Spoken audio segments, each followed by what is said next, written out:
Big Boss Malayalam season 6 weekend episode first day. അപ്പൊ ഇന്ന് ലാലേട്ടൻ നല്ല ഗുമ്മായിട്ട് വന്നിട്ടുണ്ട്. വാണിംഗ് വാണിംഗ് വാണിംഗ് അല്ല, പണിഷ്മെന്റുകളുടെ ഒരു ദിവസമായിരുന്നു ഇന്ന്. പണിഷ്മെന്റ് ഡേ ആയിരുന്നു. അപ്പൊ ഇന്ന് ആദ്യം തന്നെ നമ്മളെ മഞ്ഞക്കാട് പിടിച്ചിട്ട് ലാലേട്ടൻ വന്നു. അഭിഷേക് ശ്രീകുമാറിനെ പിടിച്ചു. അത് ആദ്യം തന്നെ പ്രൊമോയിൽ നമ്മൾ പറഞ്ഞു അതാണ് വരിക എന്നുള്ളത്. കമ്മ്യൂണിറ്റിക്കാരെ പറയുന്നോണ്ട് അങ്ങനെ ഒരു സാധനം വരും എന്ന് പറഞ്ഞിരുന്നു. കമ്മ്യൂണിറ്റിയിലുള്ള ആളുകളും അല്ലാത്ത ആളുകളും ഒരുപാട് പരാതികൾ വന്നിട്ടുണ്ട് എന്നാണ് ലാലേട്ടൻ പറഞ്ഞു. അപ്പൊ ശരിക്കും പറഞ്ഞാൽ ഇവർക്ക് ഭയങ്കര സോഷ്യൽ മീഡിയ നല്ല തപ്പുണ്ടല്ലേ. കാര്യമായിട്ട് നമ്മുടെ പ്രേക്ഷകരുടെ പ്രതികരണം നല്ലോണം നോക്കുന്നുണ്ട്. മാത്രല്ല അത് എന്തായാലും നോക്കുന്നുണ്ടാവുമായിരിക്കും. പക്ഷെ അത് ഇല്ലെങ്കിൽ പോലും അവരെന്തായാലും അതിന് പണിഷ്മെന്റ് കൊടുക്കുന്നുണ്ടാവും. അപ്പൊ ആദ്യം തന്നെ അഭിഷേകിനെ നമ്മൾ പൊന്തിച്ച് നിർത്തി ഒരു പണിഷ്മെന്റും കൊടുത്തു. യെല്ലോ കാർഡ് കാണിച്ചു. എന്നിട്ട് പറഞ്ഞു ഇനി ഇതിൽ കൂടുതൽ വരികയാണെങ്കിൽ റെഡ് കാണിച്ച് ഞാൻ നേരം അങ്ങോട്ട് വിളിക്കും. അത് റെഡ് കാർഡ് വരുന്നതിന് മുന്നേ പറഞ്ഞു 2 വീക്കില് നോമിനേഷൻ ഡയറക്ട് നോമിനേഷൻ വരും. അയാള് പക്ഷെ എനിക്ക് തോന്നുന്നു അയാൾ അങ്ങനെ നോമിനേഷനിൽ ഇഷ്യൂ ഉണ്ടാവാൻ കാരണം അതാ ഫസ്റ്റ് ഡേന്റെ ഇമ്പാക്ട് ആണ് ശരിക്കും കറക്റ്റ് വന്നത്. അന്ന് തന്നെയായിരുന്നു മറ്റേ ഇത് വന്നത്, നോമിനേഷന്റെ സംഭവം വന്നത്. അപ്പൊ തന്നെ ആൾക്കാർക്ക് ആ ഇമേജ് ഒന്ന് പോയി. അതായത് ഫസ്റ്റ് ദിവസം തന്നെ ഇങ്ങനെ വന്ന് പറഞ്ഞുകൊണ്ട് ബാക്കി ദിവസങ്ങൾ ഒരു കുഴപ്പമില്ല അങ്ങനെ ഉണ്ടായത്. അത് കഴിഞ്ഞിട്ട് പിന്നെ വന്നത് നമുക്ക് മെയിൻ കഥാപാത്രം വന്നു. പിന്നെ സായിന്റെ പുറത്തുള്ള കാര്യം എടുത്ത് പറഞ്ഞതിന് സായിനെ വിളിച്ചിട്ട് കറക്റ്റ് ആണോ ചോദിച്ചു. അതിൽ ഫസ്റ്റ് തന്നെ പറയാനുള്ള എന്തോന്ന് വെച്ചാ, ഇപ്പോ ഒരുപാട് ആളുകളായി ഇതിന്റെ പേരിൽ കിടന്ന അത് ഇത് പറഞ്ഞ ഈ നെഗറ്റീവ് കമന്റ്സും നെഗറ്റീവ് മെസ്സേജസും അതിന്റെ പേരിൽ ഓരോരുത്തർ പട്ടീനെ കുളിപ്പിക്കുന്നതും കാറിന്റെ ഉള്ളിൽ നിന്ന് മുക്കറിടുന്നൊക്കെ നമ്മൾ കാണുന്നുണ്ട്. പിന്നെ അതൊക്കെ എന്താന്ന് വെച്ചിട്ടുണ്ടെങ്കിൽ അതിനൊക്കെ നമ്മൾ അങ്ങനെ കാണുള്ളൂ. നമ്മളത് ചെയ്യുന്ന ആളുകളാണ്. അതുകൊണ്ട് നമ്മളതിന് വലിയ കാര്യമായിട്ടൊന്നും കാണില്ല. അപ്പോഴും നമ്മൾ പറയുന്ന ഒരു സംഭവമുണ്ട്. പിന്നെ നമ്മളെ മൈൻഡ് ഗെയിം എന്ന് പറഞ്ഞിട്ട് നമ്മൾ ഒരുപാട് ആളുകൾ കളിയാക്കുന്നുണ്ട്. അപ്പൊ അതിനൊക്കെ സായി ഞങ്ങളെ കൂടെ മനസ്സിലാക്കുന്ന ആളായതുകൊണ്ടായിരിക്കണം ചിലപ്പോൾ അതിനുള്ള ഉത്തരം വളരെ കറക്റ്റായിട്ട് ലാലേട്ടന് മനസ്സിലാവുന്ന രീതിയിൽ, കേരളത്തിലെ ജനങ്ങൾക്ക് എല്ലാവർക്കും മനസ്സിലാവുന്ന രീതിയിൽ നമ്മൾ അണ്ണനെ കൊണ്ട് കൊടുത്തിട്ടുണ്ട്. അപ്പോൾ പുറത്തിരുന്ന് കുറയ്ക്കുന്ന എല്ലാവരും അത് ആദ്യം ഒന്ന് കാണാം. ഓക്കെ. പിന്നെ എനിക്കെന്താ പറയാനറിയോ, ഞാനിത് ആലോചിച്ചത് സീസൺ 4 ബ്ലെസ്ലി ഉണ്ടായിരുന്നു. ബ്ലെസ്ലി എന്താ ചെയ്തെന്ന് വെച്ചാല് ബ്ലെസ്ലി ഒരിക്കലും ഒച്ചയും വെള്ളം ഉണ്ടാക്കാൻ പോയിട്ടില്ല. മാക്സിമം എന്റെ ഒരു ഓർമ്മയിൽ അങ്ങനെ ഒരു ഒച്ചയും വെള്ളം ഉണ്ടാക്കിയിട്ട് അടി ഉണ്ടാക്കുന്ന സംഭവം എനിക്ക് ഓർമ്മ. പക്ഷെ മൈൻഡ് ഗെയിം നല്ലോണം കളിച്ചിട്ടുണ്ടായിരുന്നു. ഇനി നമ്മളെ സപ്പോർട്ട് ചെയ്യാന്ന് പറഞ്ഞിട്ട് ആര് വേണമെങ്കിൽ നമ്മളെ ട്രോൾ ചെയ്യാൻ നമുക്ക് ഒരു കുഴപ്പമില്ല. ഞങ്ങൾക്ക് തോന്നിയ കാര്യം ഞങ്ങൾ പറയും ചെയ്യും. നിങ്ങൾ കേൾക്കേണ്ടവർ കേട്ടോളൂ, സപ്പോർട്ട് ചെയ്യേണ്ടവർ സപ്പോർട്ട് ചെയ്യാം, അല്ലാത്തവർക്ക് ഒരു കുഴപ്പമില്ല. അപ്പൊ എന്താന്ന് വെച്ചാല് നമ്മള് മൈൻഡ് ഗെയിം, ഞാൻ ആദ്യത്തേലും പറഞ്ഞത് മൈൻഡ് ഗെയിം ആവാതിരിക്കാം. മേ ബി സായി അവിടെ ചെന്നിട്ട് ചിലപ്പോ എന്തെങ്കിലും അവിടെ ചെന്ന് കാണുമ്പോൾ ആൾക്കാർ വ്യത്യാസം ഉണ്ടാവുമല്ലോ. നമ്മൾ പുറത്തുനിന്നുള്ള ആൾക്കാരെ കാണുന്ന പോലെ എല്ലാം അകത്ത് ചെല്ലുമ്പോൾ വ്യത്യാസം ഉണ്ടാവും എന്ന് പറയുന്നുണ്ട്. അത് ലാലേട്ടൻ തന്നെ നമ്മുടെ അടുത്ത് പറഞ്ഞിട്ടുണ്ട്, നിങ്ങൾ പുറത്തുനിന്ന് എന്ത് പ്ലാൻ ചെയ്തു വന്നാലും ഇവിടെ എത്തിക്കഴിഞ്ഞാൽ നിങ്ങളുടെ പ്ലാനുകളൊക്കെ മാറും എന്നുള്ളത്. അപ്പൊ അവിടെ അത് ചെന്നതിന് ശേഷം പിന്നെ ചിലപ്പോ ഓൾറെഡി ഒരു പ്ലാൻ ഉണ്ടാവും എന്തായാലും. പക്ഷെ ഈ ഒരു ഗെയിം അത് മൈൻഡ് ഗെയിം ആണെന്നുള്ളത് മനസ്സിലാക്കണം ശരിക്കും എല്ലാവരും. അല്ല, ആളുകളെ വലിയൊരു പ്രശ്നം എന്താ വെച്ചാൽ ജാസ്മിനെയും ഗബ്രീനും അവിടെ ചെന്ന് അവരെ മടിയിലിരിക്കണു, അവരെ ഇടയിലിരിക്കണു. ഇപ്പൊ എന്തായി വാഴ അത് മറ്റേ തേങ്ങ മാങ്ങാന്നൊക്കെ പറഞ്ഞു. അപ്പോഴും നമ്മൾ പറയുന്നുണ്ട് സായി ഒന്നും കാണാതെ ഒന്നും പറയില്ലെന്ന്. സായിനെ സ്നേഹിക്കണമെന്ന് പറഞ്ഞു കഴിഞ്ഞാൽ ആളുകൾക്ക് പോലും അത് മനസ്സിലായിട്ടില്ല. ഒരുപാട് ആളുകൾ അതങ്ങനെയല്ല അങ്ങനെയല്ലാന്ന് ഇന്ന് വ്യക്തമായിട്ട് ജാസ്മിനെ ഇരിക്കുന്ന അവിടെ തന്നെയാണ് പറഞ്ഞത്. പിന്നെ ജാസ്മിൻ ആ ഒരു ഗെയിം വന്ന സമയത്തും വളരെ വ്യക്തമായിട്ട് ജാസ്മിന്റെ അടുത്ത് പറഞ്ഞിട്ടുണ്ട്. അപ്പോൾ സായി അതിൽ തന്നെ പറയുന്നുണ്ട് ഞാൻ ബ്ലാസ്റ്റ് ആവണ്ടെന്ന് വെച്ചിട്ടാണ്. ഞാൻ ബ്ലാസ്റ്റ് ആയാൽ എന്താ ഉണ്ടാവുക എന്നുള്ളത് അറിയാം, അത് കുറച്ച് കഴിഞ്ഞാൽ ബ്ലാസ്റ്റ് ആവും എന്നുള്ളത്. അപ്പൊ ഇന്ന് നിങ്ങൾക്ക് വ്യക്തമായിട്ട് ഉണ്ടാവുമായിരിക്കും. പിന്നെ എന്താ പറയാ ബിഗ് ബോസ് ആണെങ്കിൽ പോലും ആട്ടി ഇറക്കി വിട്ടവരാണെങ്കിലും അല്ലാത്തവരാണെങ്കിലും എങ്ങനത്തവരാണെന്നെങ്കിലും എല്ലാവർക്കും ഇത് വളരെ വ്യക്തമായി മനസ്സിലാക്കാം. അതെ, 2 വട്ടം ആട്ടി വിട്ട ആൾക്കാരും പിന്നെ തൂക്കെടുത്ത് പുഷ്പം പോമനെ എന്നങ്ങനെ എറിഞ്ഞ ആൾക്കാരായാലും എങ്ങനത്തെ ആൾക്കാരാണെങ്കിലും മര്യാദക്ക് അതിൻ്റെ ഉള്ളിൽ നിന്ന് കളിച്ചാൽ നമുക്ക് അതിൻ്റെ ഉള്ളിൽ നിന്ന് കളിക്കുന്നാലോ. പിന്നെ അത് പോട്ടെ, കളിക്കാൻ അറിയണം ആദ്യം. അല്ലെങ്കിൽ പിന്നെ എങ്ങനെ വട്ടീനൊക്കെ കുളിപ്പിച്ച് അങ്ങനെ അടിപൊളിയായിട്ട് അങ്ങനെ കൊണ്ടുവരും. അപ്പോ അത് നമ്മൾ കണ്ടു. സായിനെ ഡയറക്ട് നോമിനേഷൻ നമ്മൾ എക്സ്പെക്ട് ചെയ്ത കാര്യം തന്നെയാണ്. സായി അവിടെ നിന്ന് പറയുകയും ചെയ്തിട്ടുണ്ട് ഡയറക്ട് നോമിനേഷൻ എന്തായാലും വരും എന്നുള്ളത്. പിന്നെ മാത്രമല്ല ഞങ്ങളുടെ ഇടയിലുള്ള ഒരു ഡിസ്കഷൻ എന്ന് പറഞ്ഞാൽ ഞങ്ങൾക്കുണ്ടായ ഒരു പ്രതീക്ഷ ലാലേട്ടൻ നമ്മൾ കഴിഞ്ഞ വീഡിയോയിൽ പറയുകയും ചെയ്തു ലാലേട്ടൻ വരുന്നതാണ് ഞങ്ങളെ പ്രതീക്ഷ. അന്ന് ഇതിനൊരു ക്ലാരിറ്റി കിട്ടുമെന്ന് നമുക്ക് അറിയായിരുന്നു. കാരണം ഇത് പറയേണ്ടത് ഞങ്ങളെ കടമയാണ്. നിങ്ങൾ വിചാരിക്കേണ്ടാവും ഇന്നും സായിനെ വിളിപ്പിക്കാൻ വേണ്ടി വീഡിയോ കൊണ്ടുവന്നു. ഇത് പറയാൻ ഞങ്ങളാണ് പറയേണ്ട ആളുകൾ ഞങ്ങൾക്ക് അറിയാം. ഇത് പറയേണ്ടത് ഞങ്ങളെ കടമയാണെന്നുള്ളത് അറിയാം. ഞങ്ങൾ ആഗ്രഹിച്ച കാര്യം തന്നെ, ഞങ്ങൾ ആഗ്രഹിച്ച് തന്നെയാണ് ലാലേട്ടൻ അത് ചോദിക്കണം എന്നുള്ളത്. കാരണം പിന്നെ ഒരു അബദ്ധം പറ്റരുത്, ആ ഗെയിം കളിക്കുമ്പോൾ ഒരു അബദ്ധം പറ്റരുത് എന്നിട്ടാണ് ഞങ്ങളത് ആദ്യം പറഞ്ഞത്. പിന്നെ എന്താണെന്ന് വെച്ചാൽ സായിനോട് ചോദിച്ചു ഇത് നിങ്ങൾ മനഃപൂർവ്വം ചെയ്തതാണോ ചോദിച്ചു. അപ്പൊ കൈൻഡ് ഓഫ് മൈൻഡ് ഗെയിം എന്ന് പറഞ്ഞു. ഇനി ഇതും മനസ്സിലാവാത്തവർക്ക് പിന്നെ ഒന്നും പറഞ്ഞിട്ട് കാര്യമില്ല. ഇപ്പൊ നിങ്ങൾ വന്നിട്ട് ഞങ്ങൾ 2 ദിവസം അവിടെ പോയി ചെന്നൈയിൽ പോയി ഇന്നലെയൊക്കെ വീഡിയോ എടുത്ത് ചെന്നൈയിലായിരുന്നു എന്നൊക്കെ പറയാൻ ചാൻസ് ഉണ്ട്. അവിടെ പോയി ഞങ്ങൾ പറഞ്ഞു പഠിപ്പിച്ചു കൊടുത്തു. ഞങ്ങൾ അമ്മാവന്റെ വീടാണല്ലോ ബിഗ് ബോസ് ഹൗസ് പറയുന്നത്. അപ്പൊ ഞങ്ങൾ അവിടെ കയറി ചെന്ന് പറഞ്ഞാന്ന് പറയുന്നവരോട് ഒന്നും പറയാനില്ല. നിങ്ങൾ തൽക്കാലം ഇത് കാണാതിരിക്കണമെന്ന് നന്നാവുമെന്ന് തോന്നുന്നു. അപ്പൊ പിന്നെ അതേപോലെ ലാലേട്ടൻ പറഞ്ഞു ആ കുട്ടിക്ക് എത്രമാത്രം മാനസികാഘാതം ഉണ്ടായി പറയും. ഇതൊക്കെ അങ്ങനത്തെ ഗെയിമല്ലേ, മാനസികാഘാതം ഉണ്ടാക്കണ ഗെയിമല്ലേ, അത് അവളുടെ പ്രശ്നം. നമ്മള് മഹാത്മാഗാന്ധിക്ക് പഠിക്കാനാണ് പോണെന്ന് വെച്ചാൽ അവിടേക്ക് പോകേണ്ട ആവശ്യമില്ല, അതിനിവിടെ തന്നെ ഇഷ്ടംപോലെ നമുക്ക് അവസരങ്ങളുണ്ട്. അതെ, നമ്മള് ചെയ്യുന്നത് കൊണ്ട് ഫിസിക്കൽ പ്രശ്നങ്ങൾ ഉണ്ടാവുന്നവരുണ്ട്, അത് നമ്മൾ മാക്സിമം അവോയ്ഡ് ചെയ്യും എല്ലാ ഗെയിമേഴ്സും. മാനസികാഘാതം ഉണ്ടാക്കണൊക്കെ അതൊക്കെ ഒരു ഗെയിമാണ്. എങ്ങനെ മാനസികാഘാതം ഉണ്ടാവുന്ന ഒരു കുട്ടിയൊന്നും അല്ല അത്. പിന്നെ ആ കുട്ടിക്ക് തന്നെ മാനസികാഘാതം ഉണ്ടായ അതിനുള്ള പരിഹാരം കണ്ടെത്താൻ അറിയണ കുട്ടി തന്നെയാണ് അത്. വല്ലാതെ മാനസികാഘാതം ഉണ്ടായ ലിപ്സ്റ്റിക് എടുത്താൻ ഇടും, അത്ര തന്നെ, അല്ലാതെ എന്തായിട്ടാണ്. പിന്നെയാണ് പവർ ടീമിനെ കുറിച്ച് ഉള്ള ഒരു അവലോകനം നടത്തിയത്.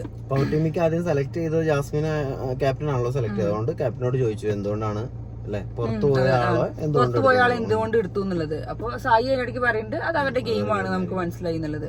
അതിനി മനസ്സിലാവാത്തവരുണ്ടോന്ന് അറിയില്ല. പിന്നെ അതിനിടയ്ക്ക് ജാസ്മിൻ പറഞ്ഞു അതെ ഞങ്ങളെ ഗെയിമാണ് അതെന്ന് പറഞ്ഞു. അതൊക്കെ നല്ല കാര്യം തന്നെ, ഗെയിമായിട്ട് കാണുന്നത് തന്നെയാണ് നല്ല കാര്യം തന്നെ പറഞ്ഞത്. ഗെയിം കളിക്കാൻ വരുമ്പോ ഇങ്ങനത്തെ സംഭവങ്ങളൊക്കെ ഉപയോഗിക്കും, അതിലൊന്നും പറയാൻ വയ്യ. പിന്നെയാണ് നമ്മുടെ അൻസിബ അപ്സര പ്രശ്നം ലാലേട്ടൻ എടുത്തിട്ടത്. അപ്പൊ അത് പറഞ്ഞത് നല്ലൊരു പോയിന്റ് കേട്ടോ. കാരണം അപ്സര ഇപ്പൊ ഭയങ്കര അഹങ്കാരിയായിരിക്കുന്നു നമുക്കൊരു ഡൗട്ട് ഉണ്ട്. അത് എപ്പോ തുടങ്ങിയത് അറിയാം, അന്ന് ബിഗ് ബോസ് തന്നെ നല്ല ക്യാപ്റ്റൻ ആണെന്ന് പറഞ്ഞ അന്ന് മുതൽ അപ്സരേന്റെ മുഖത്ത് ഭയങ്കരമായ അഹങ്കാരമാണ് കാണുന്നത്.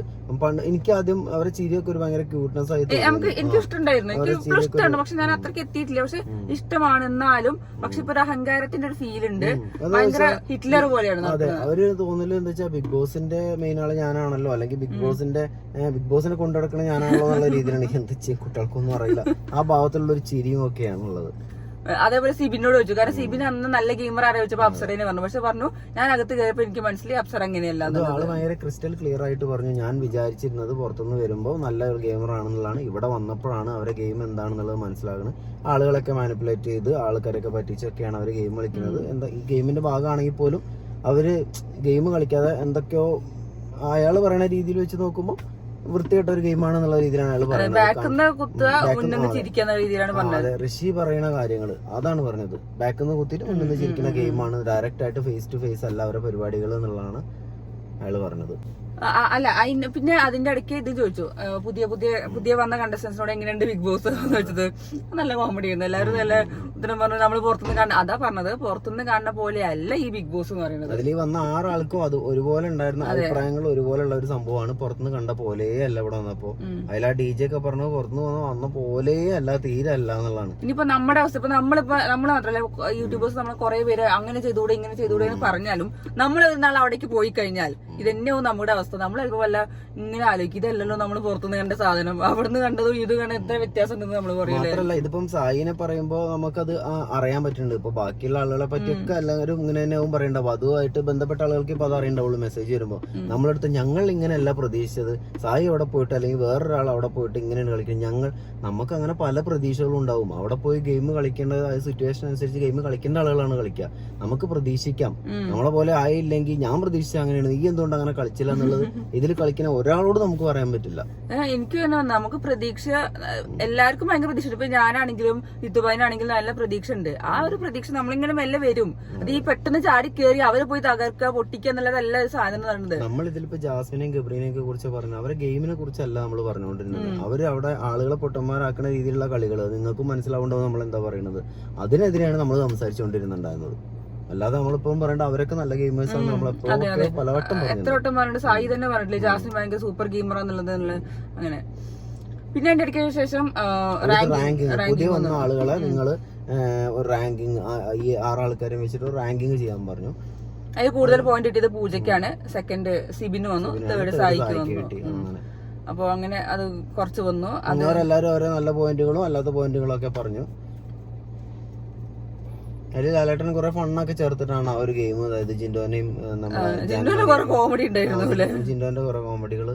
പിന്നെ അതിന്റെ ഇടയിൽ ലാലേട്ടൻ ഒരു ഗെയിം കൊടുക്കാന്ന് പറഞ്ഞിട്ട് വീണ്ടും അവർക്ക് വയൽ ഐസ് വെച്ചിട്ട് അതൊരു ചെറിയ ഫണ്ണായിട്ട്, എന്തിനാണ് ആ ഗെയിം എന്ന് ചോദിച്ചാൽ പ്രത്യേകിച്ച് കാര്യമൊന്നുമില്ല, വെറുതെ ഒരു ഫണ്ണായിട്ട് നാവും ഉദ്ദേശിച്ചിട്ടുണ്ടാവും. ഈ ഒരു അറ്റ്മോസ്ഫിയർ ഒക്കെ ഒന്ന് സെറ്റ് ആക്കാൻ വേണ്ടിട്ട് ലാലേട്ടൻ ഉദ്ദേശിച്ചാണോന്നാവും. പിന്നെ ആ റാങ്കിങ്ങിന്റെ സംഭവത്തിൽ സായിനെ കുറിച്ച് എല്ലാവരും എന്താ പറഞ്ഞത്, സായി ഇപ്പോഴും ഉള്ളിന്ന് കളിക്കുന്നുണ്ട്. അതായത് സൈലന്റ് ആയി നിന്നിട്ട് കാമായി നിന്നിട്ട് ഗെയിം നല്ലോണം പ്ലാൻ ചെയ്യണ്ടെന്ന് പറഞ്ഞു. ഉള്ളിലുള്ള ആളുകൾക്ക് വ്യക്തമായിട്ട് മനസ്സിലായിട്ടുണ്ട്. എല്ലാവരും ആ കാര്യങ്ങൾ തന്നെയാണ് പറഞ്ഞത്. ആള് എന്താ പറയാ എപ്പോ വേണമെങ്കിലും ബ്ലാസ്റ്റ് ആവും, സായി പറഞ്ഞപ്പോ സമയത്ത് ഞാനത് കൺട്രോൾ ചെയ്യാണ്. അത് കറക്റ്റ് ആയിട്ട് പറയുന്നത്. എനിക്ക് ബ്ലാസ്റ്റ് ആവാൻ പറ്റും, ഞാനത് കൺട്രോൾ ചെയ്യാണ്, കൺട്രോൾ ചെയ്യുന്നതാണ് എന്റെ ടാസ്ക് എന്നാണ് സായി പറയുന്നത്. അത് ഞാൻ എന്നെ തന്നെ കൺട്രോൾ ചെയ്യാന്നുള്ളതാണ് ഞാൻ എനിക്ക് കൊടുത്ത ടാസ്ക് എന്നുള്ളത്. അതൊരു വലിയ കാര്യമാണ് അല്ലെ. കാരണം എന്താന്ന് വെച്ചാൽ ഇപ്പൊ ഇവിടുന്ന് പുറത്തു പോയത് എന്നുള്ളതല്ല, അങ്ങനെ തന്നെ ധൈര്യമായിട്ട് നമുക്ക് അയാളെ കുറിച്ച് പറയാം. റോക്കീനെ വളരെ സിമ്പിൾ ആയിട്ട് ബിഗ് ബോസ് പുറത്തെടുത്താണ് കയ്യിലിരിപ്പ് കാരണം കൊണ്ട് പുറത്ത് കളഞ്ഞതാണ്. അപ്പൊ അത് കളഞ്ഞത് എന്താ, സ്വയം കൺട്രോൾ ചെയ്യാൻ കഴിയാത്തതിന്റെ പേരിലാണ് അയാളെ തൂക്കിയെടുത്ത് പുറത്ത് കളഞ്ഞത്. അപ്പൊ ഒരാള് ഇനി നാളെ എന്താവും എന്നുള്ള അറിയില്ല. ഞാൻ അങ്ങനെ എന്നെ തന്നെ കൺട്രോൾ ചെയ്യാൻ ശ്രമിക്കണു എന്ന് പറയുന്നു, നമ്മളത് കൺമുന്നിൽ കാണുകയും ചെയ്യണു. അപ്പൊ അതൊരു വലിയ കാര്യം തന്നെയാണ് ഞാൻ കാണുന്നത്. പിന്നെ അതിന്റെ ഇടയ്ക്ക് പിന്നെ മറ്റേ വെള്ളത്തിന്റെ ടാസ്ക്, വെള്ളം കുടിക്കുന്ന എന്തൊരു പുളിവെള്ളം എന്തോ സാധനമാണ് പറയുന്നത്. എന്തൊരു വെള്ളം, അത് ശിക്ഷ കൊടുക്കാനുള്ള രീതിയിൽ സത്യസന്ധത, മാനിപ്പുലേഷൻ, അങ്ങനത്തെ കാര്യങ്ങളൊക്കെ, ക്രിക്കറ്റ്നെസ്, അങ്ങനത്തെ സാധനങ്ങളൊക്കെ എഴുതി വെച്ചിട്ട് ഒരു സാധനം ഇതിൽ ഈ വീട്ടിൽ ആരൊക്കെയാണ് ഇതുള്ളതെന്ന് വെച്ചാൽ അവർക്ക് അതിന് മരുന്ന് എന്നുള്ള രീതിയിൽ അത് കൊടുക്കും. ഒന്നുമില്ല, ജിത്തുവിന്റെ ഫോൺ സ്വിച്ച് ഓഫ് ആയി. നമ്മള് ഇടയ്ക്ക് ഫോണിൽ നോക്കുന്നുണ്ട്, മറന്നു പോകാതൊക്കെ വേണ്ടിട്ട് ഫോൺ സ്വിച്ച് ഓഫ് ആയി പോയി. നന്നായി പോയി ഫോൺ പോലും ചതി. അപ്പൊ നോർമൽ എന്തെങ്കിലും വിളിച്ച് പറയണം. അപ്പൊ ഇനി അടുത്തത് എന്താ വെച്ചാൽ പിന്നെയാണ് അപ്പൊ നോറയും ജാൻമണിയും തമ്മിലുള്ള അടി പൊട്ടിയത്. പുളിവെള്ളം കൊടുത്തു, അതില് ഗബ്രി കണ്ടമാനം വഴിച്ച് കുടിച്ച് കയറ്റിയിട്ടുണ്ട്. ഗബ്രിക്ക് പ്രത്യേകിച്ച് പ്രശ്നങ്ങളൊന്നുമില്ല. ജാസ്മിൻ ഡിപെൻഡൻസിക്കാണ്, അത് നമുക്ക് അറിയാം എന്തായാലും. ഗബ്രിക്ക് കിട്ടുന്നത്, ജാസ്മിനും കിട്ടി ഗബ്രിക്കും കിട്ടി. എന്തായാലും അവർക്ക് നന്നായിട്ട് വെള്ളം കുടിപ്പിച്ചിട്ടുണ്ട്. സായിക്ക് അതിന്റെ ഇടയിൽ എന്താ മാനിപ്പുലേഷനോ എന്തോ ഒരു സംഭവം, പിന്നെ എന്തോ ഒരു സംഭവത്തിൽ സായിക്കും കുറച്ച് കൊടുത്തു. അങ്ങനെ എല്ലാവർക്കും ഒത്തിരി കിട്ടി. ഗബ്രിക്കും ജാസ്മിനും അത്യാവശ്യം നന്നായി കിട്ടി. പിന്നെ നമ്മൾ നോറേന്റെ ഈ എല്ലാ സാധനങ്ങളും ചെയ്യുന്ന ആളാണ് ജാൻമണി ചേച്ചി എന്ന്. ഞാൻ ഒറ്റ കൊടുക്കില്ല എന്നു അതില് കൊടുത്തപ്പോ ഒന്നായിട്ട് ഞാൻ ഇത് കൊടുക്കില്ല, എനിക്ക് ഇഷ്ടമല്ല, അത്ര കൊടുക്കുള്ളൂ എന്നിട്ട് നേരെ അവിടെ കൊണ്ടുവച്ചു. അതിലേട്ടാ അത് എടുത്ത് കുടിച്ചത്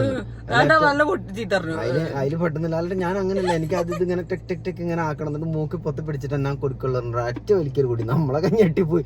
കുടിക്കില്ല എന്ന് പറഞ്ഞാൽ എന്ത് തേങ്ങണെന്ന് വെച്ചിട്ടാണോ വലിച്ചൊരു കുടി. അത് കുടിച്ചാലും അതിലെന്തോ പൊടി ചേർത്തുണ്ടോ ആകെ ഇളകിട്ട് ഞാൻ മണിക്കാൻ ഐ വിൽ പണിഷ് യു എന്നൊക്കെ പറയുന്നത്. എന്റെ ലൈഫ് ഞാൻ കളയും അത് പറഞ്ഞ് ഡോറൊക്കെ വലിച്ചു കയറ്റി പോയി. അതിലെല്ലാരും കൂടെ എതിർത്ത് നല്ലോണം പറഞ്ഞു. അതിന്റെ ഗ്യാപ്പിൽ പിന്നെ ജാസ്മിനോട് നിങ്ങൾ തന്നെ എന്റെ ഒപ്പം നിന്നില്ലോ, അവളെ കൂടെ മാത്രം നിന്നുള്ളൂ എന്നൊക്കെ പറഞ്ഞു ആ റൂമിന്റെ ഉള്ളിൽ കയറിയിട്ട് ജഗബോഗം ഉണ്ടാക്കുന്നുണ്ട്. ലാലേട്ടൻ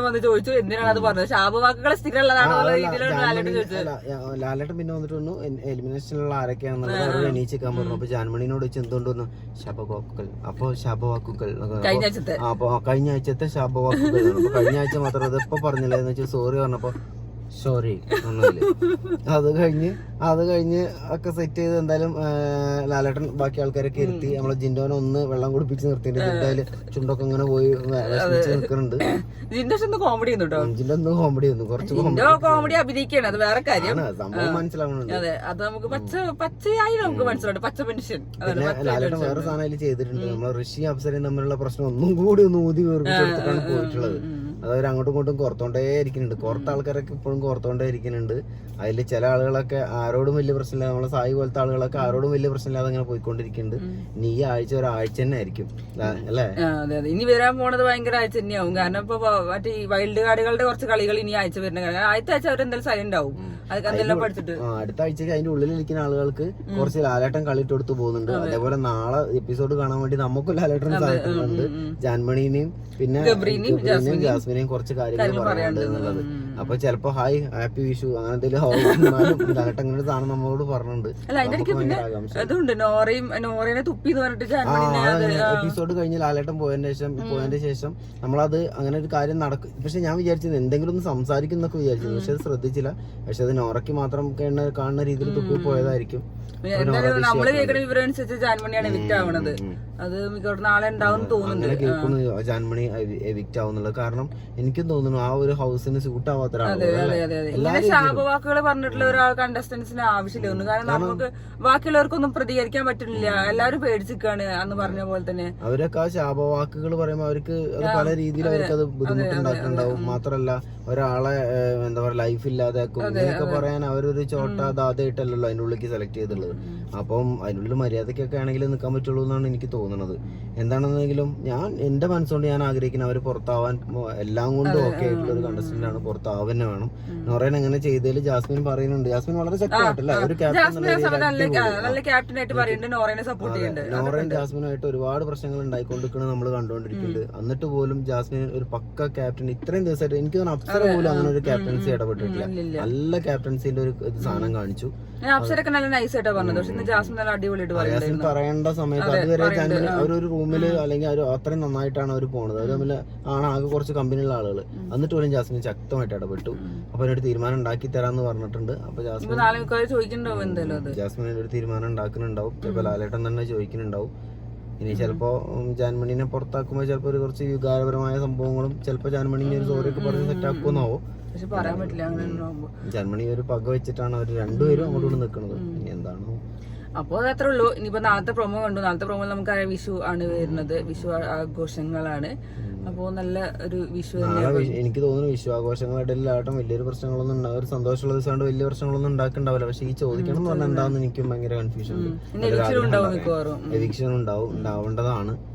പിന്നെ നമ്മള് നാളത്തെ ഇനി വിഷു ദിവസമാണ്. ലാലേട്ടൻ പിന്നെ ആ ഒരു മലയാളി തനിമയിൽ വന്ന് വരുന്ന രക്ഷയില്ല. ലാലേട്ടൻ എന്തൊക്കെയാണെങ്കിലും മുണ്ടും സംഭവങ്ങളൊക്കെ കൊടുത്ത് ലാലേട്ടൻ വന്നു കഴിഞ്ഞാൽ ഇനിയിപ്പോ എത്ര ഇഷ്ടമില്ലാത്ത ആളാണെങ്കിൽ പോലും നോക്കി നിന്ന് പോകും. അത്രയ്ക്ക് ലുക്കാണ് ലാലേട്ടന്റെ ആ ഒരു ഡ്രസ്സിൽ ആ ജുബിയും മുണ്ടും എടുത്ത് വന്ന് കാണാൻ രസം. പ്രത്യേകിച്ച് ലാലേട്ടൻ മുഖത്തൊന്നും ഒരു മാറ്റം വരുത്തേണ്ട ആവശ്യമില്ല. ഒരു മുണ്ട് എടുത്ത് വന്നാൽ ലാലേട്ടൻ നമ്മളങ്ങോട്ട് അറിയാൻ ഇഷ്ടപ്പെട്ടു. ഞാൻ സായി ഇപ്പൊ ബിഗ് ബോസിൽ ഏറ്റവും കൂടുതൽ പോയത് ഞാൻ സന്തോഷിക്കാൻ. കാരണം എനിക്ക് ലാലേട്ടനെ കാണുന്ന ഒറ്റ ആഗ്രഹം ഞാൻ പറഞ്ഞിട്ടുള്ളൂ. 100 ദിവസം നിക്കണം എന്തിനാ അറിയാമല്ല. എനിക്ക് ലാലേട്ടനെ കാണാൻ വേണ്ടിട്ടാണ്. കപ്പടിച്ചില്ലെങ്കിലും ലാലേട്ടനെ കാണാൻ എന്റെ ആഗ്രഹം. ഞങ്ങളൊരു എന്താ പറയാ ഇതുണ്ടാവുമല്ലോ, 100ാമത്തെ ദിവസം ഉണ്ടാവും. അപ്പൊ ഞങ്ങൾക്കും പോയി ലാലേട്ടനെ കാണാം. ലാലേട്ടൻ ഒരു സൗന്ദര്യത്തിലും ആ ഒരു ലുക്കിലും കാരണം ഞങ്ങൾ കാത്തിരിക്കാണ്. നിങ്ങൾ മമ്മൂക്ക ഫാനല്ലേ? ഞാൻ മമ്മൂക്ക ഫാനാണ്. ലാലേട്ടൻ എനിക്ക് ഇഷ്ടമാണ്. ഈ കോസ്റ്റ്യൂമിലൊക്കെ കാണാൻ ഇഷ്ടമാണ്. നല്ല അടിപൊളിയല്ലേ? എനിക്ക് ഒരു കളിയില്ല കോസ്റ്റ്യൂമിൽ. മതി ഇത് ബിഗ് ബോസ് ആണ്. ഇത് ലാലേട്ടന്റെ ഷോ ആണ്. എല്ലാവർക്കും അത് പറയാം. ഞങ്ങൾ രണ്ടാളെയും ഹാപ്പി വിഷു. സായിക്ക് വേണ്ടിട്ട് ഹാപ്പി വിഷു. ഹാപ്പി വിഷു. അപ്പൊ സായി നന്നായി കളിക്കുക. ഇനി അടിച്ചു പൊളിച്ച് കളിക്കുക. ഞങ്ങള് നല്ല സപ്പോർട്ട്. അടുത്ത വിഷുവിന് വിഷ് ചെയ്യാൻ നേരത്തെ ഞങ്ങള് കപ്പിനെ കുറിച്ചൊക്കെ സംസാരിക്കാം. കയ്യിൽ വെച്ചിട്ടിരിക്കാം. അതെ, ഒരു 100ാമത്തെ ദിവസം കഴിഞ്ഞിട്ട് നമ്മൾ കപ്പും പിടിച്ചിങ്ങനെ നിൽക്കും. എനിക്ക് ട്രോളൊക്കെ വന്നിട്ടുണ്ട്. ഞാൻ കപ്പ് വെക്കാൻ വേണ്ടിട്ട് കാറിലെ സ്ഥലമൊക്കെ ഉണ്ടാക്കിയിട്ടുണ്ട്. കാറിലൊരു 1.5 ഏക്കർ സർവ്വ അടിച്ച് ഞങ്ങൾ വെച്ചിട്ടുണ്ട്. എന്നിട്ട് ഇങ്ങനെ കെട്ടി വലിച്ചു കൊണ്ടുപോകും. കാരണം സ്വർണത്തിന്റെ അല്ല കപ്പാണോ? അതിന് കപ്പ് കിട്ടുന്നതിന് മുന്നോടിയായിട്ട് ഇന്നൊരു സിൽവർ അല്ല ബ്രോൺസ് ഒന്ന് സാധനം കിട്ടിയിട്ടുണ്ട്. അത് നമ്മള് ബ്രോൺസ് ഒന്ന് സ്വർണത്തിലേക്ക് പോകും. അതൊരു എന്താ പറയാ ഇനി അടുത്ത ഓട്ടം സ്വർണത്തിലേക്കാണ്. അപ്പൊ നമുക്ക് ആ കൂട്ട ഓട്ടത്തില് നിങ്ങളും ഞങ്ങളൊപ്പം പങ്കെടുക്കണം. എന്തായാലും അറിയാലോ അടുത്ത നോമിനേഷനിലുണ്ട്. സപ്പോർട്ട് ചെയ്യാ. അടുത്ത ആഴ്ച നോമിനേഷനിലുണ്ട്. അപ്പോ സായി ഇതിപ്പം വളരെ സീരിയസ് ആയിട്ടാണ് പറയണത്. കാരണം സായി എന്താണ് അതിന്റെ ഉള്ളിൽ ഉദ്ദേശിക്കുന്നത് എന്നുള്ളത് നെഗറ്റീവായിട്ട് വെറുതെ കുറെ ഇത് ഉണ്ടാക്കുന്നുണ്ട്. മനസ്സിലാവും. ഞങ്ങളും അതുപോലെയൊക്കെ ചെയ്യുന്ന ആളുകൾ തന്നെയാണ്. അപ്പൊ മനസ്സിലാവും അത് എന്താ നിങ്ങൾ ഉദ്ദേശിക്കുന്നത്. പിന്നെ നമുക്ക് ആർക്കും സായിന്റെ ഗെയിം മനസ്സിലാവില്ല. അത് വേറെ കാര്യം. സായി ഭയങ്കര ചിന്ത പോണ ആളാണ്. അതുകൊണ്ടാണ് ഞാൻ അങ്ങനെ പറഞ്ഞത്. എനിക്ക് അറിയില്ല, ചിലപ്പോൾ ഉണ്ടാവാതിരിക്കാം. പക്ഷെ പുറത്തത്തെ കാര്യം പറഞ്ഞത് അതൊരു kind of mind game Sai സമ്മതിക്കും ചെയ്തു. അതിപ്പോ നോണയാണെങ്കിൽ ഇല്ല എന്ന് പറയേണ്ട കാര്യമില്ലല്ലോ. കാരണം ലാലേട്ടൻ ചോദിക്കുകയും ചെയ്തു. എല്ലാം ബീബിനെ കുറിച്ച് എല്ലാം അരച്ച് കലക്കി കുടിച്ച ആളാണ് വന്നത്. അപ്പൊ ലാലേട്ടൻ മിക്കവാറും അത് കണ്ടുണ്ടാവും. കുറേ അറിയുണ്ടാവും. അങ്ങനെയുള്ള ആൾക്ക് എല്ലാം കാണാറുണ്ട്. അതെ, അപ്പൊ കിളി പോയി രീതിയിൽ പെട്ടെന്ന് നിങ്ങൾ ഷോക്ക് ചെയ്ത് പറഞ്ഞത്. സായി നമ്മളെ ഇടയിലാണെങ്കിൽ പോലും ഇപ്പം നമ്മളിപ്പം സായി വീഡിയോ ചെയ്യണ പല ആളുകളും പറയുന്നത് സായി വീഡിയോ ചെയ്യണ പോലെയല്ല അവിടെ എന്നുള്ളതാണ്. ഇപ്പം സായി ഒരു മാറ്ററിനെ കുറിച്ച് സംസാരിക്കുമ്പോൾ ഒരുപാട് ആൾക്കാർ മെസ്സേജ് അയക്കാറുണ്ട്. അതിനെക്കുറിച്ച് നിങ്ങൾ അങ്ങനെ പറയും ഇങ്ങനെ പറയും. സായിക്ക് എന്താണ് തോന്നുന്നത് അങ്ങനെ പറയാറുള്ളൂ. ഇനിയിപ്പോ ഒന്നും വേണ്ട, ഞങ്ങൾ 3 ആളും കൂടി ഒരു സാധനത്തിനെ കുറിച്ച് ഇപ്പൊ നിങ്ങൾ തന്നെ പല സിനിമേന്റെ ഒക്കെ റിവ്യൂ പറയുമ്പോൾ കണ്ടിട്ടുണ്ടാവും. എനിക്കൊരു അഭിപ്രായം സായിക്കൊരു അഭിപ്രായം ആകുമ്പോൾ ഞങ്ങളത് അങ്ങനെ തന്നെ പറയാറ്. അത് ഞാനും എന്റെ അഭിപ്രായം സായിക്ക് വേണ്ടി മാറ്റാറില്ല. സായി അങ്ങനെയാണ് ചെയ്യാറ്. കാരണം അവന്റെ അഭിപ്രായങ്ങൾക്കും അവന്റെ ഒരു ചിന്തയ്ക്കും അനുസരിച്ചാണ് പറയാറ്. അത് തന്നെയാണ് സായി ബിഗ് ബോസ് പോയിട്ട് കാണിക്കുന്നത്. നമ്മളെല്ലാവരും പ്രതീക്ഷിച്ചു എന്ന് പറഞ്ഞാലും അവിടെ എന്ത് ചെയ്താൽ സർവൈവ് ചെയ്ത് നിൽക്കാൻ പറ്റും എന്നുള്ളതല്ലേ നോക്കേണ്ടത്. അല്ലാതെ എന്നെ ഇഷ്ടപ്പെടുന്ന ആളുകൾക്ക് ഞാൻ അവിടെ ചെന്ന് മാസ് അടിക്കാനോ താല്പര്യം എന്ന് പറഞ്ഞിട്ട് വെറുതെ പോണ പോക്കിൽ 2 ലാലേട്ടന്റെ ഡയലോഗ് അടിച്ച് മാസ് അടിച്ചിട്ടുണ്ടെങ്കിൽ നിങ്ങൾ തന്നെ സായിനെ ട്രോളൂ. ഇത് മാസ് അടിക്കാൻ വേണ്ടി മാത്രം പോയ ഒരാളാണെന്നുള്ളത്. അതിനല്ല സായി പോയിട്ടുള്ളത്. സായി കപ്പ് വാങ്ങിച്ചു പോരാനാണ്. ആ കപ്പ് വാങ്ങിച്ചിട്ട് മാസ് അടിക്കാനാണ് പോയത്. അപ്പോൾ അതിന് വേണ്ടിയിട്ട് നമ്മൾ വെയിറ്റ് ചെയ്യണം. ഇപ്പോൾ ഒരാഴ്ച കൊണ്ട് സായി ഇപ്പോൾ നമുക്ക് കാണിച്ചു തന്നു, അല്ലെങ്കിൽ സായി എന്നെ പറഞ്ഞു തന്നു നമ്മൾ എന്താണ് ഉദ്ദേശിക്കണം എന്നുള്ളത്. അപ്പോൾ ഇനി സായിക്ക് ആ ഉദ്ദേശങ്ങൾക്കും ഒരവസരം എല്ലാവർക്കും കൊടുക്കണം. അല്ലാതെ ചെന്ന ഉടനെ തന്നെ ഇത് കാണിച്ചില്ല എന്നുള്ളതിന്റെ പേരിൽ നിങ്ങൾ ഇത്രയും കാലം സ്നേഹിച്ചു എന്നൊക്കെ പറഞ്ഞാൽ ഒരു ഫേക്ക് സ്നേഹം പോലെയല്ലേ. പെട്ടെന്ന് ഒരു ദിവസം സായിക്ക് ഇങ്ങനെ ഒരു ഗെയിം അവിടെ കാണുമ്പോൾ ഇങ്ങനത്തെ സമയത്തല്ലോ അപ്പൊ നിൽക്കേണ്ടത്. പിന്നെ മാസമൊക്കെ വരും, അതൊക്കെ വെയിറ്റ് ചെയ്യും. മാസം അതെ, നമ്മൾ തുടങ്ങിയ ദിവസം മുതൽ പറയുന്നുണ്ട് ഈ ഗെയിം ഒരാഴ്ച കഴിയട്ടെ, ഒരാൾക്ക് ഒരാഴ്ച കൊടുക്കണ്ടല്ലോ. നമുക്ക് ഇഷ്ടപ്പെട്ട പോലെ ചെയ്തില്ല എന്ന് പറഞ്ഞതിന് ശേഷം അയാൾ അങ്ങനെയാണ്, അയാൾ വാഴയാണ്, അയാൾ തേങ്ങയാണ്, മാങ്ങയാണെന്ന് പറഞ്ഞിട്ട് കാര്യമില്ല. അവനവന്റെ ഗെയിം എന്താണ് ഉദ്ദേശിക്കുന്നത് എന്നുള്ളതിന്റെ ഒരു ചെറിയ പോയിന്റ് നമുക്ക് ഇന്ന് ഇട്ട് തന്നു, നമുക്ക് പുറത്തേക്ക് കാണിച്ചു തന്നു എന്താന്നുള്ളത്. അത് ലാലേട്ടന് മനസ്സിലായിട്ടുണ്ട്, നമുക്ക് എല്ലാവർക്കും മനസ്സിലായിട്ടുണ്ട്. അപ്പൊ ഇനി അവനെ എവിക്ഷനിലൊക്കെ വന്നിട്ടുണ്ട്. അപ്പോൾ നിങ്ങൾ ഇഷ്ടപ്പെടുകയാണ്, നിങ്ങൾക്ക് തോന്നുകയാണ് ഞങ്ങളെ പോലെ തന്നെ നിങ്ങൾക്കും സായിലൊരു പ്രതീക്ഷ ഇനി ഉണ്ടെന്നുണ്ടെങ്കിൽ നിങ്ങൾ സപ്പോർട്ട് ചെയ്യാം. അപ്പോ അങ്ങനെ ഞങ്ങളുടെ ഇന്നത്തെ വെള്ളപൂശൽ നാടകം അവസാനിച്ചിരിക്കുന്നു. ഇതല്ലേ നിങ്ങൾ പറയാൻ പോണത് അല്ലേ? ഞങ്ങളത് പ്രതീക്ഷിക്കുന്നു, എന്തായാലും അത് പറയും. അതുകൊണ്ടാണ് ഇത്രയും വെള്ളപൂശിക്കൊണ്ടിരുന്നത്. വെള്ളപൂശൽ നാടകം ഞങ്ങൾ ഇത്രയും പറഞ്ഞ കേട്ടില്ലേ? ഇനി നിങ്ങൾക്ക് ഇനി എന്താന്ന് വെച്ചാൽ ചെയ്യട്ടോ. ഓക്കെ, അപ്പൊ ഹാപ്പി വിഷു.